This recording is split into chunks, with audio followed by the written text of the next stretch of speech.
رسیپی ادایی امشب ما ماچا تایت، یه نوشیدنی بر پایه زنجبیل و چای ماچا. برای این فصل شما خیلی عالیه، به همراه عسل پر از خواصه. من یه مقدار زنجبیل رو از قبل رنده کردم، به همراه یه قاشق چایخوری چای ماچا و زنجبیل رو داخل یه بشر میریزم.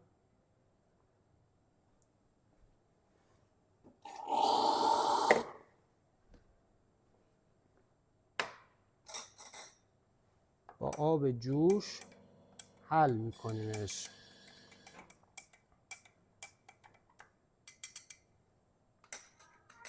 میریزیمش داخل یه قوری و الباقیش رو آب جوش میگیریم روش.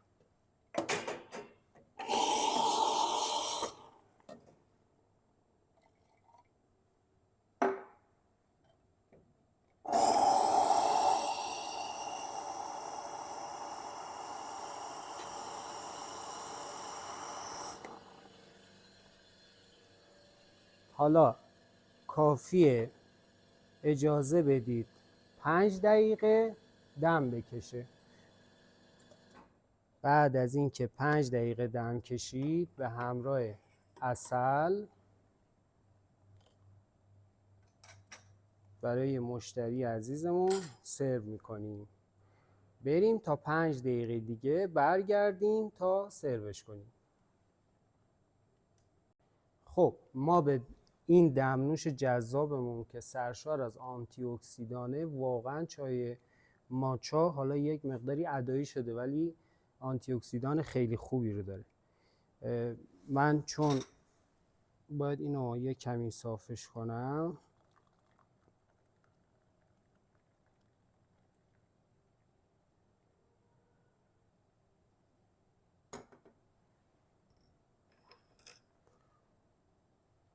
داخلش حتما از عسل استفاده بکنید، عسل بزنید، خیلی خوش‌طعم و جذاب میشه.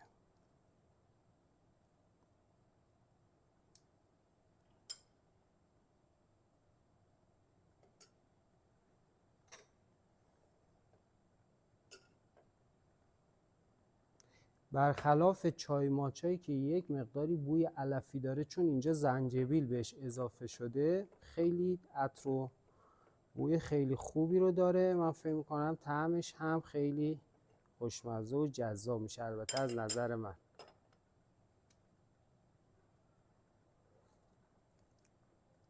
طعم خیلی خوبی داره. حتما بزنید برای مشتریاتون، تو کافتون تو این فصل داشته باشید.